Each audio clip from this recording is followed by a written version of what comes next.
지난 4일 워싱턴 DC와 뉴욕을 비롯한 전국의 여러 주에서 건국 250주년을 맞아 대규모 불꽃놀이와 축하비행 등 각종 기념행사를 열었습니다. 지난 4일 독립기념일 저녁 브루클린 코니아일랜드 해변 인근에서 총격 사건이 발생했습니다. 브루클린 크라운 하이츠에서 사복 경찰 차량을 향한 총격이 발생해 뉴욕시경 형사 1명이 다쳤지만 방탄조끼 덕분에 큰 부상은 피했습니다. 뉴저지주가 메디케이드에 가입한 직원이 많은 기업을 대상으로 세부담금을 부과합니다. 모두가 누릴 수 있는 권리, 바로 아름다움입니다. 키스는 누구나 더 쉽고 당당하게 자신의 아름다움을 즐길 수 있는 세상을 꿈꿉니다. 키스는 우리 모두의 미래가 더 아름답게 빛날 수 있도록 최선을 다할 것입니다. 당신의 아름다움의 모든 순간, 키스가 함께합니다.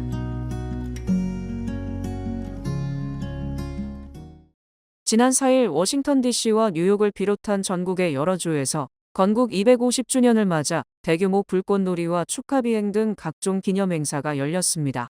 독립기념일인 7월 4일은 1776년 13개의 식민지가 영국으로부터 독립을 선언한 것을 기념하는 날입니다. 트럼프 대통령은 이날 의회가 공식 추진한 아메리카 250 행사와는 별도로 프리덤 250 행사를 주최하면서 독립기념식을 정치적으로 활용했다는 비판이 제기됐습니다. 트럼프 대통령은 공산주의 반대를 외치며 독립의 의미가 영원하기를 바란다. 우리는 항상 정상에 있을 것입니다라며 연설을 진행했습니다. 기념행사에서는 40분 동안 86만 발의 폭죽이 사용됐으며 이는 세계 기네스북의 기록을 갱신하는 규모입니다. 폭염과 태풍 예보까지 겹치면서 행사 곳곳에서는 차질이 발생했지만 대규모 불꽃놀이와 웅장한 에어쇼로 독립기념일 행사는 마무리됐습니다. 지난 4일 독립기념일 저녁 브루클린 코니아일랜드 해변 인근에서 총격 사건이 발생했습니다. 뉴욕 경찰에 따르면 독립기념일을 맞아 주택 안뜰에서 바비큐 파티를 하던 가족들이 검은색 옷을 입고 스키 마스크를 뒤집어 쓴 남성에게 공격을 당했습니다. 이로 인해 어린이 4명을 포함한 총 8명이 부상을 입었습니다. 피해자 중 7명은 안정적인 상태이며 20대 초반의 한 여성은 위중한 상태입니다. 제시카 티시 뉴욕 경찰국장은 현재까지 용의자가 총격 사건 발생 전 바비큐 파티에서 언쟁이나 다툼이 있었던 증거는 발견되지 않았다라고 발표했습니다. 당국은 현장에서 총기를 압수했지만 용의자 추적의 결정적인 단서는 아직 불분명한 상태입니다. 브루클린 크라운 하이츠에서 사복 경찰 차량을 향한 총격이 발생해 뉴욕시경 형사 1명이 다쳤지만 방탄조끼 덕분에 큰 부상은 피했습니다. 제시카 티시 뉴욕시경 국장에 따르면 사건은 일요일 새벽 4시 14분쯤 노스트랜드 애비뉴와 세인트 존스 플레이스 인근에서 발생했습니다. 당시 경찰관들은 독립기념일 연휴를 맞아 폭력 범죄 예방 특별 근무를 하던 중이었습니다. 경찰은 18세 용의자가 총기를 든 채 차량 쪽으로 다가오자 경찰관들이 차에서 내려 대응했고 이후 총격이 벌어졌다고 밝혔습니다. 이 과정에서 로버트 캐롤 형사가 등의 총탄을 맞았지만 방탄조끼가 충격을 막아 생명에는 지장이 없는 상태입니다. 경찰관 3명은 대응 사격을 했고 용의자는 현장에서 달아났다가 몇 블록 떨어진 로저스 애비뉴와 유니언 스트리트 인근에서 테이저로 제압돼 체포됐습니다. 경찰은 현장에서 9mm 권총을 회수하고 정확한 사건 경위를 조사하고 있습니다. 뉴저지주가 메디케이드에 가입한 직원이 많은 기업을 대상으로 세부담금을 부과합니다. 미키 셰릴 뉴저지주지사는 메디케이드 가입 직원이 50명 이상인 기업의 비용을 부담시키는 법안에 서명했으며 주정부는 이번 제도를 통해 올해 약 1억 4,500만 달러의 재원을 확보할 것으로 보고 있습니다. 기업은 메디케이드 혜택을 받는 직원과 해당 직원의 부양가족 1명당 부담금을 내야 하며 가입 직원 수가 50명에서 249명인 기업은 1인당 연 325달러, 250명에서 499명인 기업은 525달러, 500명 이상인 기업은 725달러를 부담하게 됩니다. 주정부는 일부 기업의 직원 의료비 상당 부분을 납세자가 부담하고 있다며 메디케이드 재정 부담을 줄이기 위한 조치라고 설명했습니다.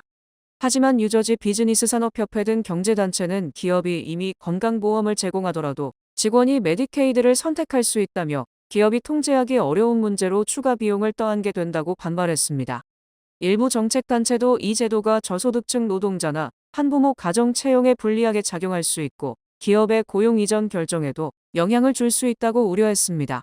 뉴저지와 함께 캘리포니아, 코네티컷 등 민주당 주도 주정부들도 비슷한 제도 도입을 검토하고 있어 메디케이드 재원 마련을 둘러싼 논란은 다른 주로 확산될 가능성이 있습니다.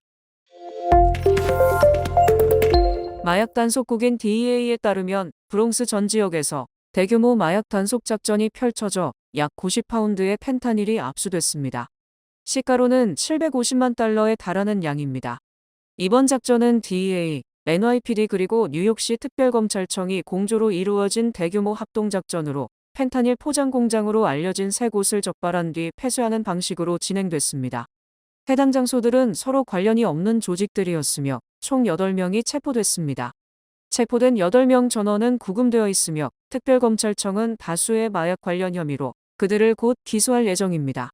DEA 담당 크리스토퍼 로버츠 특수요원은 이런 공장들은 오랫동안 활동이 없이 잠잠하다가 갑자기 가동되며 지속적인 관찰을 통해 제품으로 추정되는 봉투가 건물 밖으로 나올 경우 관련자를 먼저 검거해 마약 양성 반응을 실시한다. 그리고 영장 발부 후 건물 안으로 진입을 시도한다라며 해당 작전을 설명했습니다. 뉴욕시 당국은 주민들과 어린이를 위협하는 주거지 안에서의 마약 제조와 유통을 뿌리뽑기 위해 강도 높은 수사를 유지할 것이라고 덧붙였습니다. 전통 보양의 대표 제품으로 알려진 공진단이 현대적인 웰니스 흐름 속에서 다시 주목받고 있습니다. 최근 건강관리에 대한 관심이 치료 중심에서 예방과 활력 관리로 옮겨가면서 몸의 균형을 지키고 정고 건강한 상태를 유지하려는 소비자들이 늘고 있기 때문입니다. 야엘 동충하초 공진단은 전통적인 공진단 배합의 프리미엄 원료로 알려진 동충하초를 더해 차별화된 가치를 내세우고 있습니다. 동충하초는 면역 관리와 피로 회복에 도움을 주는 원료로 알려져 있으며 기존 공진단의 보양 이미지를 현대적인 하이엔드 헬스케어 제품으로 확장하는 핵심 성분으로 관심을 받고 있습니다. 저희 요번에 신제품 야엘 사양 동충하초 공진단이 출시했는데요. 저희 야엘 사양 공진단을 많이 사랑해 주셨는데요. 더 많은 사람들에게 더 건강을 주기 위해서 저희가 신제품 출시를 했습니다. NK세포를 중심으로 설계됐는데요. 저희 몸은 적혈구와 백혈구로 되어 있는데요. 젊은 아이들은 백혈구가 많기 때문에 몸이 약해지고 감기 걸렸을 때 그 백혈구가 혈액을 따라다니면서 몸에 안 좋은 염증이라든지 암, 항암 역할들을 하면서 날마다 건강하게 살 수가 있는데요. 나이가 들수록 적혈구는 많아지고 백혈구가 점점점 줄어드는데요. NK세포는 백혈구의 일종으로서 혈액을 따라다니면서 몸속에 있는 염증과 암세포들을 잡습니다. 그래서 저희가 이번에 동충하초 사양 공진단을 출시하면서 그 NK세포를 강화해서 특별한 설계를 통해서 수많은 의사들과 발효대가들이 출연해서 이 좋은 제품을 여러분들에게 만들어 드렸는데요. 뉴욕에서도 프리미엄 한방 바이오 제품에 대한 관심이 높아지는 가운데 야엘은 동충하초 공진단을 통해 전통과 과학, 품질을 결합한 웰니스 브랜드로 자리매김하고 있습니다. 김영란 대표는 엄선된 원료와 세심한 제조 과정을 바탕으로 현대인들의 피로 관리와 활력 회복을 돕는 제품을 선보이겠다고 밝혔습니다. 애플의 첫 번째 폴더블 아이폰으로 기대되는 아이폰 울트라가 당초 예상대로 오는 9월에 베일을 벗을 것이라는 전망이 나왔습니다. 애플의 부품 협력업체 관계자에 따르면 최근 폴더블 아이폰용 부품들이 조립 공장으로 납품되기 시작했으며 오는 9월 출시를 목표로 하는 애플의 내부 지침을 인정했습니다. 이는 그동안 제기됐던 아이폰 울트라 출시 지연서를 반박하는 내용들이며 디스플레이 주름 문제가 해결됐다는 메시지로 해석되고 있습니다.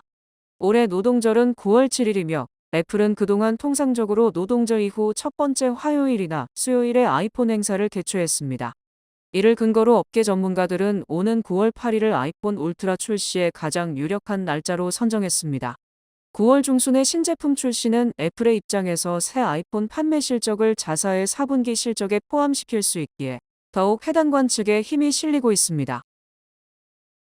베네수엘라 강진이 발생한 지 2주째 접어들면서 사망자 수는 3,000명을 훌쩍 넘겼습니다. 구조 작업이 마무리 단계에 접어든 반면 생계를 잃은 주민들은 무너진 건물 잔해에서 재활용 금속들을 모으며 생존하기 위해 노력 중입니다. 베네수엘라 정부는 지난 5일을 기준으로 사망자는 3,342명, 부상자는 16,470명, 이재민은 17,345명이라고 공식 발표했습니다. 다만 실종자 신고 사이트에는 아직 3만 1,000명 이상이 행방불명으로 등록되어 있어서 사망자 규모는 더욱 증가할 것으로 예상됩니다. 이런 가운데 피해 주민들은 폐허 속에서 구리와 알루미늄 등의 재활용 금속을 통해 하루 약 5달러 정도의 수입을 얻으며 음식을 구입하고 있습니다. 지난달 24일에 강진이 발생한 뒤 12일째 이어지던 구조 작업도 막바지에 달했습니다. 인명구조를 위해 급파됐던 국제도시탐색구조팀도 임무를 마치고 순차적으로 철수하고 있습니다. 유엔의 인도주의 업무조정국에 따르면 구조 대응의 조정 권한이 베네수엘라 민방위 당국으로 지난 3일에 공식 이관됐으며 일부 중남미 국가에서 파견된 지원팀들도 철수 준비를 시작했습니다. 밴쿠버호프 주택융자 사전 승인으로 내 집 마련의 꿈을 이루세요. 밴쿠버호프의 경쟁력 있는 주택융자는 다양한 맞춤형 사전 승인 프로그램을 제공합니다. 지금 밴쿠버호프 모기지 전문가와 상담하세요. 이 프로그램은 밴쿠버호프 제공입니다. 주요 단신 전해드립니다. 이란 전 최고 지도자의 장례식이 미국 독립기념일인 4일부터 9일까지 6일간 진행됩니다. 한국제주개발공사가 뉴욕 및 뉴저지 등 동부 지역 H마트를 통해 제주 삼다수 유통을 시작했다고 밝혔습니다. 올해 상반기 전 세계 가상자산 해킹 피해액의 약 3분의 2가 북한 연계 해킹 조직의 소행이라는 분석을 미국의 소리가 인용 보도했습니다. 벨기에의 100년 전통 다이아몬드 업계가 다이아몬드 수출 면세 조치가 이뤄진 지 수개월 만에 트럼프 대통령에게 반지를 선물했습니다. 유엔 식량농업기구에 따르면 세계 식량 가격 지수가 2월부터 4월까지 3개월 연속 상승한 후 5월에 이어 6월에도 하락세를 기록했습니다. 테슬라가 중국과 호주에 이어 오는 2026년 중반 미국 시장에도 6인승 모델 YL을 출시할 계획입니다. 샌프란시스코에서 출항한 프린세스 크루즈선에서 노로바이러스 집단 감염이 발생했다고 연방질병통제예방센터가 발표했습니다. 스페인의 한 시민이 길에서 주운 회화가 19세기 말에서 20세기 초 스페인 대표 인상주의 화가 소로야의 진품으로 밝혀져 경찰 신고를 거쳐 원소유자에게 반환되었습니다. 날씨 전해드립니다. 화요일인 내일은 소나기가 내리겠습니다. 낮 최고 기온은 73도, 최저 기온은 64도입니다. 해 뜨는 시간은 5시 31분, 해 지는 시간은 8시 30분입니다. 이상으로 주간 날씨와 세계 날씨 전해드립니다.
이상으로 7월 6일 월요일 TKC 뉴스데스크 여기서 마치겠습니다. 시청해주신 여러분 고맙습니다.